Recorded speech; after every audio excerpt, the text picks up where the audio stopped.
long have you served as the chair of Senate Oversight? This is my second year. Okay, so this is kind of a big start to the second year in this position. It is. We had some oversight hearings last year, but this is the first for this year, and clearly the bridge is a major issue.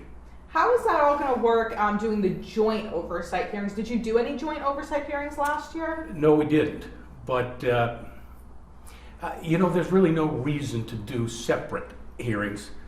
This is a subject that clearly the entire state is interested in, both chambers are interested in.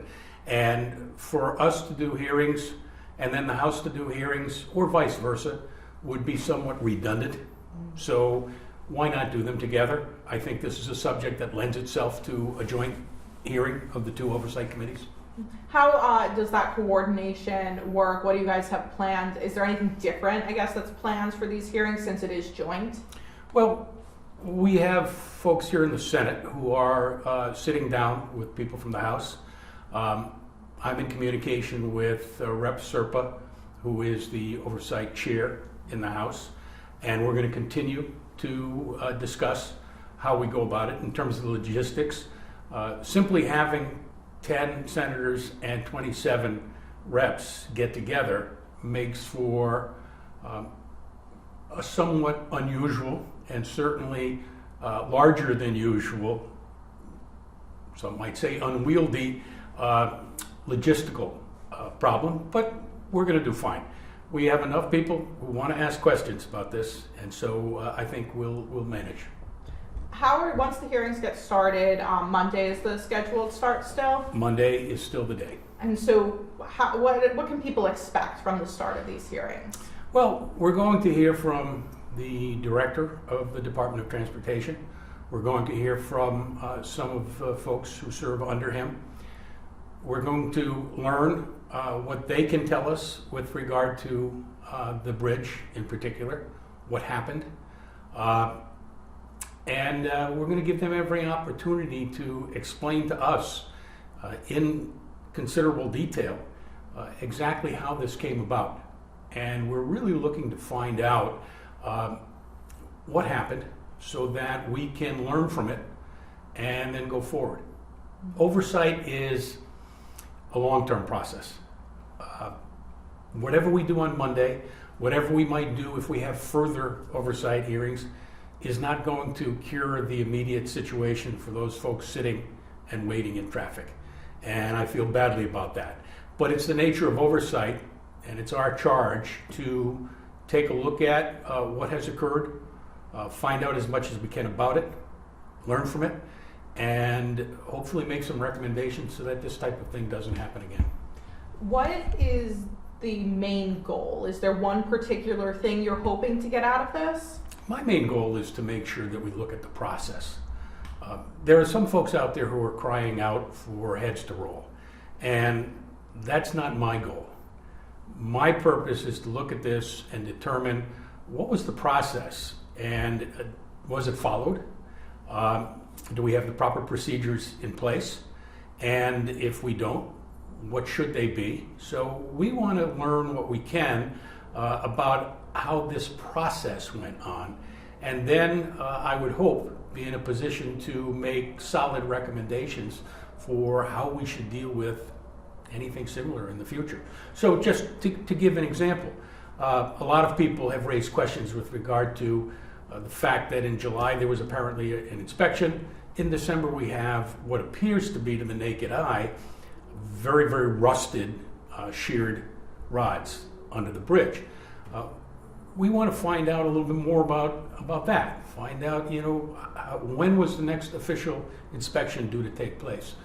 What kind of inspections are being done? Are the inspections effective? If the inspections aren't effective, we want to know how we make them effective. This type of thing, it seems, should not happen. And we want to make sure that we're looking at why it happened and getting to the root cause, and then we hope being in a position to make sure that it doesn't happen again. Yeah, what kind of concerns do you have from what you have learned about this situation so far in the last 2 months since the bridge was shut down? Well, let's start with the first concern. The first concern is a catastrophe. And look, these folks at DOT, it may turn out, were absolute heroes and made sure that this bridge collapse did not happen. A catastrophe didn't happen. And so I think that's the first thing that we look at. But when it comes to the fact that the failure of those bridge supports was not detected until it was in December in a sort of random occurrence by a young engineer for a subcontractor of a subcontractor. So you start to put that together. That's not how we ought to be finding out about weaknesses in our infrastructure. Do you have concerns for other infrastructure across the state? Are you hoping some of those recommendations you guys are able to make will help with just infrastructure in Rhode Island in general? Absolutely. I don't know how this occurrence can't make one sit back and wonder what's happening with our other infrastructure, what's happening with our other bridges. We have any number of deficient bridges according to the surveys that have been done in Rhode Island, and we need to address those and make sure that we don't have this type of thing happening elsewhere. It seems to me we've had this roadworks program going on now since, I believe, 2015.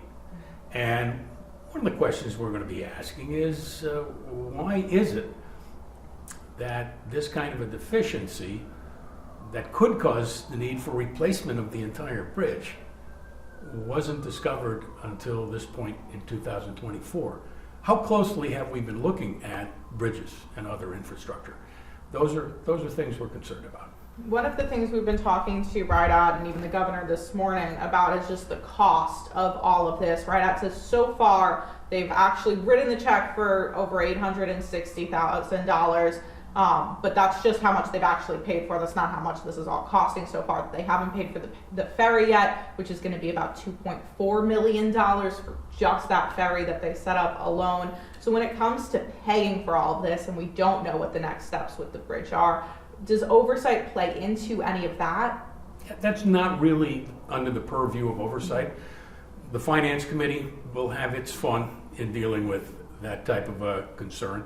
I'd like to think that there will be a significant influx of federal money to help us out with this situation. Having the federal officials here yesterday, that certainly was one of the things that they indicated, that there will be some federal money coming. We have an incredible federal delegation that I'm sure will do what they can to help us out. So from the standpoint of money, I'd like to think that we will have some help on that, but it's going to cost. There's no question. So the finance committees of the House and the Senate will be busy trying to figure that out, along with the governor, and it's going to be a tough pill to swallow. In terms of looking into what's already been paid for so far, the federal investigation is really looking into the financial side of things. Will oversight look into finances of what's already been paid for, or are you going to leave that to the federal investigation? That remains to be seen. If it turns out that there is something that we should be looking at that arises in the course of doing our oversight hearings, there's nothing that precludes us from looking further into the financial side. Right now, I think our focus is primarily on what happened, how it happened, what we can learn from it, and where we go from here. Beyond just the interviews during those hearings, do you guys have the power to ask for certain documents and other supplemental things like that? We do, and we have asked for them. We'll see if we need to get to a point where we might need to use legal process to get those. But we'll see what's produced initially. It's a little early in the game. We're keeping in mind the fact that there are forensic studies being done. There are other assessments being done. And so I won't say we're flying blind, but we're really looking at this as the initial sort of baseline determination of the basic facts of what occurred. And so when we have the additional information that will likely come from the forensics and from the federal investigation or whatever else turns it up, if there's another direction that we need to go in, we'll certainly consider that. What are some of those documents you guys have asked for so far? I believe we've looked for the emails, the same emails that others have asked for. We're curious about things like the gap in emails over that weekend immediately following the discovery. We're looking at inspection reports. To their credit, DOT has put a fair amount up on their website. And so we have some of what we would otherwise be looking for.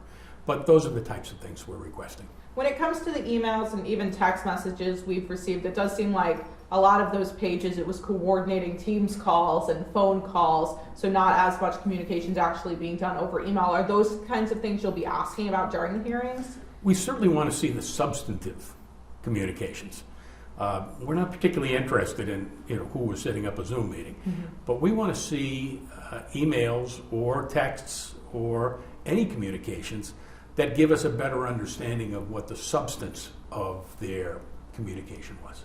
I was more so asking us if you're going to be inquiring as to what they were talking about on those phone calls, because it seems like a lot of this communication was not done in writing from what we've been able to gather so far. We're certainly going to be asking questions about what the communications were. After Monday's hearing, what's kind of the next steps? Is it going to be each week? How often are the hearings going on? How's that work? I don't think it'll be each week because I'm away the following week. Okay. That's our break. But we're back the week of the 26th, and from that point on, I think what we'll do is get this hearing, digest what we learned from it, and learn from the Department of Transportation. Take a look at whatever else is being uncovered, and I hope it comes soon. My understanding is that some of it is supposed to be finished and available by the end of February, beginning of March. So I would imagine that we would probably be looking at another hearing if we decide to go forward with a second hearing sometime in March. And again, this all has to be decided, worked out. I don't have the power to decide when the next hearing will be, but I'll be talking to my counterpart in the House, and I'm sure leadership will be discussing it. And we'll take a look at what we get. We'll take a look at what seems to be arising from other sources, and that will tell us really when we should move forward with something further. Perfect. Is there anything else you want to add, you want people to know? Just that they can be assured that their representatives are hearing them. Rhode Islanders want answers. Rhode Islanders deserve answers.